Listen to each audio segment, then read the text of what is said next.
원장님 안녕하세요. 오늘 아로마 테라피 세 번째 시간 식물의 추출 부위에 따른 효능에 대해서 같이 공부해 보도록 하겠습니다.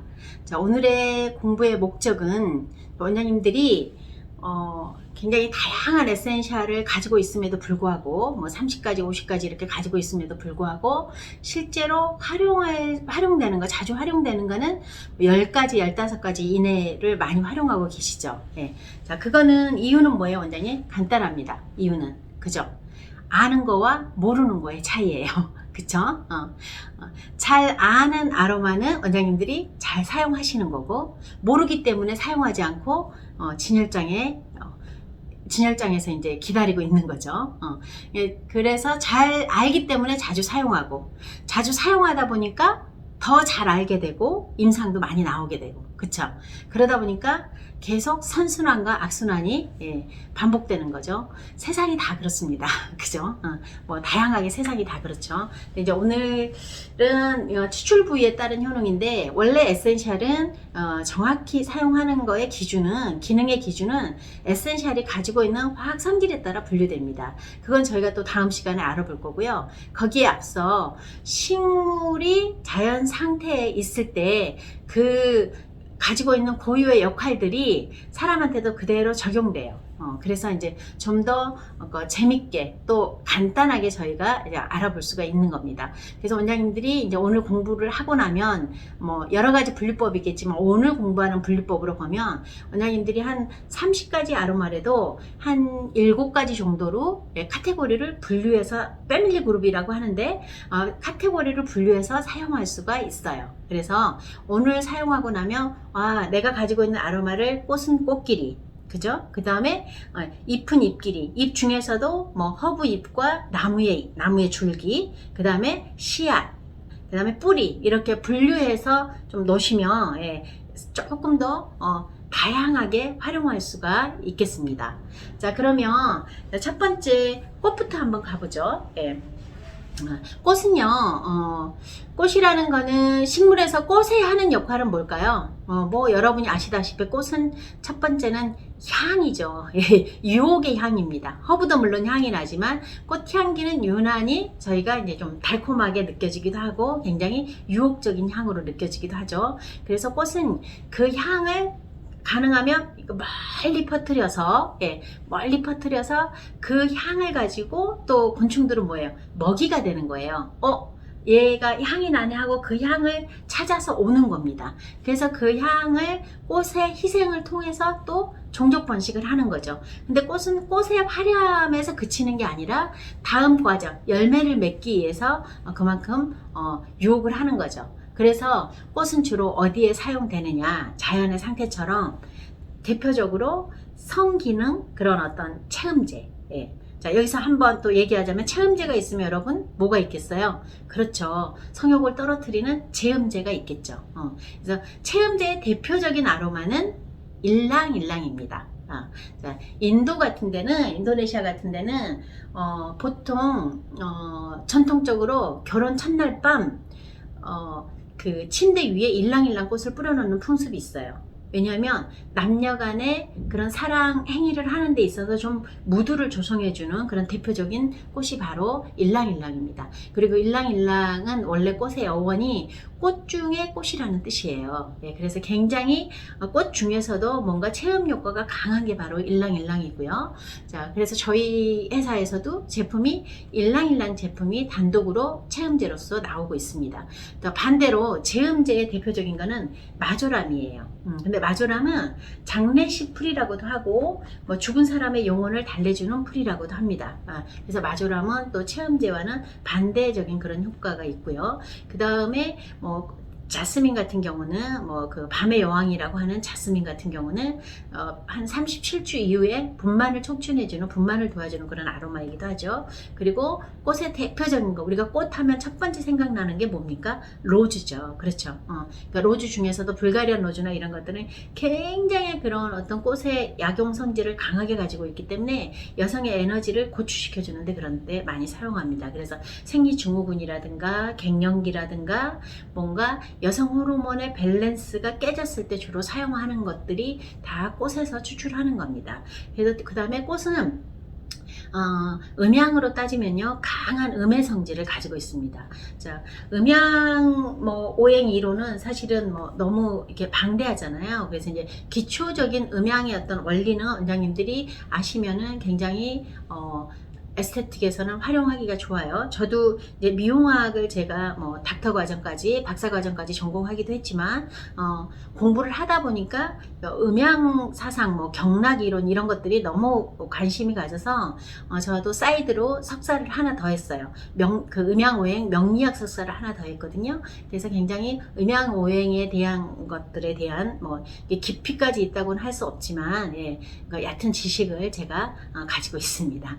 그런 것처럼 꽃은 강한 음을 가지고 있고요. 남녀 간에 따졌을 때 여자를 음이라고 보고 그냥 상징적으로 남자를 양이라고 보죠. 대표성을 띠죠. 그런 것처럼 우리가 우주에서는 가장 강한 양의 성질을 가진 것을 태양이라고 하고, 그 다음에 땅의 성질을 가진 걸 지기, 땅의 기운이라고 얘기합니다. 그럼 꽃은 속성은 음의 성질을 강하게 가지고 있기 때문에 항상 누구를 향해서 가냐면 양을 통해서 가요.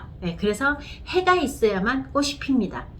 그만큼 음의 강한 속성을 가지고 있다는 거예요. 그래서 가장 강한 음이 바로 꽃입니다. 그래서 꽃은 여성 우울증에도 많이 사용하고요. 여성의 어떤 대표성을 띈다고 볼 수가 있죠.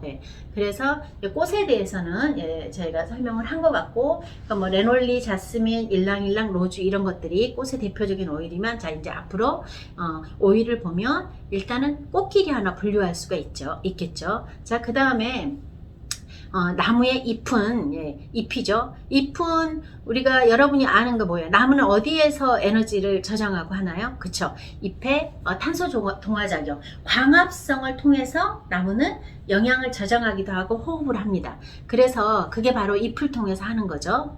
그래서 나무의 잎에서 얻어지는 그 추출물들은 주로 저희가 호흡기 계열에 많이 씁니다. 기관지나 호흡기 계열에 주로 많이 써요. 호흡기 질환. 이제 그런 것들은 여러분이 알고 있는 대표적인 유칼립투스, 그죠?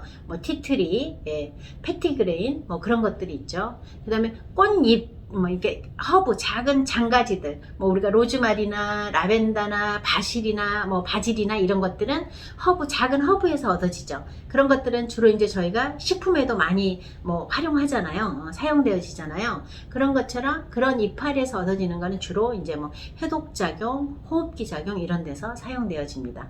자, 그 다음에 감 껍질, 나무, 이제 과일이죠. 과일을 대표적으로는 아로마는 저희가 감귤류 아로마라고 하고, 그거를 시트러스 계열의 아로마라고 합니다. 근데 이제 시트러스 계열의 아로마는 대체로 귤이라든가 만다린, 그 다음에 그 그레이프루트, 그쵸? 자몽이라든가 오렌지라든가 이런 것들이 있는데, 그런 것들은 굉장히 기분을 정화하는 데 많이 사용해요. 굉장히 사람을 밝게 만들고 밝은 에너지를 주고요. 그럴 때 이제 주로 많이 사용합니다. 과일의 껍질에서 추출하는 것들은요. 그 다음에 과일의 껍질은 저희가 껍질채 먹으라 많이 얘기하잖아요. 근데 농약이나 이런 것들 때문에 저희가 안심하고 먹을 수 없기 때문에 깎아서 먹거나 아니면 이제 그런 어떤 그 중독성을 충분히 제거한 다음에 먹잖아요. 껍질은 그 과일이, 껍질이라는 건 항상 우리가 껍질로 따지면 피부도 껍질에 들어가죠. 그런 것처럼 외부로부터는 내부를 보호하는 역할도 해주고, 내부로부터는 또 그 내부의 안을 보호하는 그런 중간 역할이죠. 그러니까 피부가 보면, 외부적인 입장에서 보면 피부라는 거는 뭐예요? 가장 바깥쪽에 있는 구조물이죠. 그리고 안에 장기라든가 안에 내적인 입장에서 보면 피부는 가장 멀리 있는 구조물이에요. 그래서 이제 저희가 항상 피부를 관리할 때, 그러니까 멀리 있는 구조물이기 때문에 내적인 걸 피부에 피부가 착색됐거나 이런 문제가 나타나는 급성적인 거 아니고는 내부의 문제, 장기를 반영할 때 가장 나중에 나타나는 게 피부에서 나타납니다. 그렇지만 반대로 외부에서의 자극이 피부에 나타나는 건 첫 번째로 나타나요. 그래서 고객들이 오실 때 어떤 자극이나 어떤 민감한 피부를 보면 첫 번째 원장님들이 이게 내부적인 자극에 의해서 나타난 반응인지 외부적인 자극에 의해서 나타난 반응인지를 판단하셔야 돼요. 왜냐하면 외부적인 자극은 자외선이라든가 레이저라든가 뭔가 이렇게 물리적 자극이 있었겠죠. 그러다 보면 그런 것들은 다릅니다. 양상이 달라요. 그런 거는 빨리 진정시켜 줘야 되고요. 반대로 내부적인 어떠한 그런 그 스킨 랭귀진처럼 내부적인 문제가 서서히 시간에 따라서 어떤 나타나는 반응이면 그런 것들은 그 반응을 어떤 개선하는 것도 중요하지만 그 사람의 원인을 제거해 줘야 돼요. 그래서 이제 그런 것들은 좀 더 관리도 오래 걸리고 그 다음에 더 많은 상담과 그 다음에 다른 어떤 그 꼭 에스테틱이 아니라 뭔가 여러 가지 병원이라든가 여러 가지 처치가 더 필요한 거죠. 제가 항상 그래요. 강의하다 보면 이렇게 삼천포로 많이 빠지거든요. 길을 잃는단 말이에요. 길을 잃기 전에 돌아가야 되는데 길을 지금 잃었어요. 뭐 하다가 제가 이 얘기가 나왔죠? 그렇죠. 과일의 껍질. 껍질은 바로 그런 것처럼 내부와 외부를 감싸고 있는 하나의 막이잖아요. 그렇기 때문에 굉장히 원기 회복에 좋습니다. 그리고 기분 전환에 도움을 주고요. 그 다음에 이제 보통 우리가 열매에서 얻어지는 거는 뭐 블랙페퍼, 주니퍼 베리, 뭐 펜넬 이런 것들이 있죠. 그래서 이제 그 열매는 주로 저희가 뭐 해독작용, 그 다음에 이뇨작용 이럴 때 주로 많이 사용되어집니다. 자, 그 다음에 나무는요 항상 외피, 겉껍질이 있고 속, 그 다음에 수지 안쪽이 있습니다. 안쪽이 있죠. 그래서 겉에 있는 껍질은 이제 우리가 나무라고 하면 우드, 뭐 시다우드, 샌달우드, 로즈우드 이런 것들이에요. 근데 이제 저는 항상 이 우드를 설명하면 뭐가 생각나냐면 제가 그러니까 자연을 너무 좋아해요. 가꾸는 건 못하는데 굉장히 좋아하거든요. 그래서 예전에 너무 정원 있는 집에서 살고 싶은 거예요. 근데 어디 아파트를 그때 분양받을 때 1층이 옵션으로 정원을 주는 거예요. 그러니까 뭐 어떤 사용권을 주는 거죠. 그래서 제가 그 1층을 살았거든요. 아파트 1층에서 살면서 정원을 항상 가꿨어요. 근데 잘 안 가꿔지더라고요. 근데 그때 정원을 제가 거기서 한 10년 살았으니까 굉장히 많은 나무들을 봄마다 굉장히 큰 희망을 가지고 나무를 심고 꽃을 심었지만 그 나무가 뭐 그렇게 잘 자라지는 않았어요. 근데 제 포인트는 뭐냐면 그 중에 감나무는 잘 자라더라고요. 근데 어느 날 저희 친정 아빠가 오셔가지고 저희 정원에 가서 막 감나무 껍질을 낙 같은 걸로 이렇게 쳐주는 거예요. 해주는 거죠. 그래서 내가 아빠 뭐 하세요? 그랬더니 그렇게 나무 껍질을 벗겨줘야 열매가 잘 열린다는 거예요. 그때도 저는 모든 기승전 스킨이에요. 피부예요. 그래서 모든 일상에서 있는 것들이 결국은 항상 어디랑 관련되어 있냐면 내 몸, 내 피부랑 이렇게 관련되어서 생각이 들거든요. 그래서 보면 나무의 껍질이 여러분 잘 보세요. 껍질이 있는 거는 꼭 피부에 각질처럼 생겼어요. 그죠? 근데 우리도 피부에 이게 노화의 여러 과정이 있지만 대표적인 노화가 뭐예요? 각질층이 두꺼워지는 거예요. 그래서 정상적으로 뭔가 이렇게 영양 공급이나 이런 것들이 느려지는 거죠. 그러니까 턴오버 주기가 늦어지면 그게 이제 또 대표적으로 노화의 어떤 진행 과정이죠. 그런 것처럼 나무도 껍질이 너무 두꺼워지면 열매를 맺는 게 힘들다는 거예요. 그래서 그거를 벗겨주는데 정말 신기하게 그 다음 해에 정말 나무가 우리가 그때 그 감나무가 무슨 대봉나무였는데 나무가 너무너무 잘 열리는 거예요. 그 대봉이. 근데 저희 아버지가 이제 뭐 천상천하 유아독종 그런 스타일이거든요. 예전 분이시니까. 근데 그때 저희 엄마랑 아빠랑 되게 싸우셨어요. 왜냐면 저희가 그렇게 나무가 너무 열려 있는데 아빠가 그 감을 따 주려고 이제 나무에 올라가서 감을 따서 떨어뜨려 주면 저희 엄마가 이렇게 받은 거예요. 근데 엄마가 아무래도 이렇게 정확히 받질 못하잖아요. 그러니까 아빠가 이렇게 뭐 쉬워도 어쩌고 저쩌고 저희 엄마랑 계속 떨어뜨려주고 엄마는 잘 못 받고 그래가지고 계속 이제 엄마랑 싸우시는 거예요.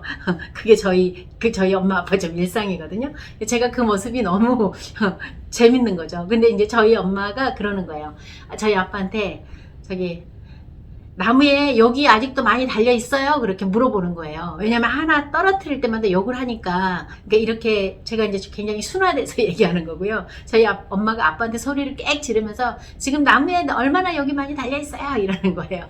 그게 생각나네요. 그런 것처럼 나무의 외피 그런 데는 바로 그런 우리 피부에 각질 같은 그런 역할을 해요. 그래서 주로 이제 나무는 우드에서 하는 거는 저희가 그 비뇨 생식기에 많이 사용됩니다. 왜 비뇨생식기도 굳이 이제 저희가 연관돼서 생각을 해보자면, 나무는 겨울 동안에도 마치 죽었다고 생각했던 나무가 봄이 되면 이렇게 살아나는 나무들이 있잖아요. 그거는 뭐예요? 뿌리가 영양분과 수분을 여전히 저장하고 생명이 있기 때문이죠. 걔네들이 우리가 호르몬의 시그널처럼 이제 기운이 바뀌면, 그 우주의 기운이 바뀌면 시그널을 받습니다. 예, 시그널을 받아서 다시 얘가 이제 그 안에 있는 물줄기를 쭉 그 나무 줄기로 해서 다시 피어나기 시작하는 거죠. 영양분을 위로 끌어올리는 거죠. 그래서 저희가 뭐 봄에 나물이 약이 된다는 게 바로 겨울에 그런 약용 성분을 그대로 저장하고 있기 때문에, 아직은 그 약용 성분이 큰 나무로 가지 않고 작은 이파리에만 이렇게 끌어올리기 때문에 그런 약용 성분을 저희가 봄나물로 먹잖아요. 다 자연의 원리가 너무 오묘한 거죠. 그런 것처럼 바로 우드 계열은 저희가 명상이나 이럴 때도 많이 사용하지만, 주로 이제 보통 비뇨 생식기에 주로 많이 사용하죠. 그리고 그 안에, 나무 안에 수지라고 하는 그런 에키스죠. 그런 어떻게 보면 안쪽에 이제 좀 중요한 그런 것들이, 상처가 났을 때 저희가 상처를 회복하기 위해서 나오는 그런 진액들, 그런 것들을 저희가 이제 나무의 수지라고 하는데, 그런 것들은 주로 저희가 또 사용할 때 상처 재생이라든가 그런 어떤 면역 기능 이런 데 주로 많이 활용되어집니다. 자, 그 다음에 마지막에 추출 부위에서 뿌리에서 추출하는 거, 꽃과 반대되죠. 자, 뿌리는 어디에 있습니까? 예, 뿌리는 음양으로 따지면, 아까 꽃은 음이기 때문에 양을 향해서 간다 그랬죠. 뿌리는 강한 양을 가지고 있어요. 그래서 음을 향해서 갑니다. 참 남자분들이 그렇죠. 세계는 남자분들이 지배할지 모르지만 항상 큰 실수가 어디에서 일어나요? 그쵸. 여자 문제로 많이 일어나잖아요. 참, 그쵸? 그런 것처럼 그 음양의 원리, 그런 강한 양은 항상 어디에 숨기를 원하냐면 음 속에 숨기를 원해요. 그러니까 그냥 본질적인, 본성적인 모습이. 그래서 그 뿌리식품, 뿌리식물이나 이런 것들은 굉장히 에너지가 많이 저장돼 있습니다. 그리고 양기운이 강해요. 그래서 우리가 미꾸라지나 장어나 그런 땅속에서 사는 그런 것들은 대부분 다 강장제로 사용하고, 우리가 기운이 없을 때 기운을 북돋아주는 그런 어떤 뭐 양리작용 내지는 그런 식품 이런 것들로 많이 사용됩니다. 그런 것처럼 그런 어떤 음양의 원리가 여기에 그렇게 많이 되어 있는 거죠. 자, 그래서 오늘 추출 부위에 따른 효능을 한번 살펴봤고요. 자, 그러면 이제 원장님들이 뭐 크게는 꽃끼리, 이파리끼리, 우두끼리, 그죠? 그리고 이제 꽃도 뭐 이렇게 이파리도 허브끼리, 그죠? 뭐 작은 이파리, 큰 이파리, 그 다음에 뿌리끼리, 열매끼리, 그렇게 아로마를 한번 분류를 해서 놔보세요. 그럼 아로마가 50가지라도 사실은 몇 가지가 안 됩니다. 그 중에 이제 저희가 또 세분화적으로 분류를 하겠죠. 예, 하나하나 분류를 할 수 있겠죠. 걔가 가지고 있는 화학적인 특성에 따라서, 그건 저희가 또 다음 시간에 알아보도록 하겠습니다. 자, 그러면 오늘은 여기까지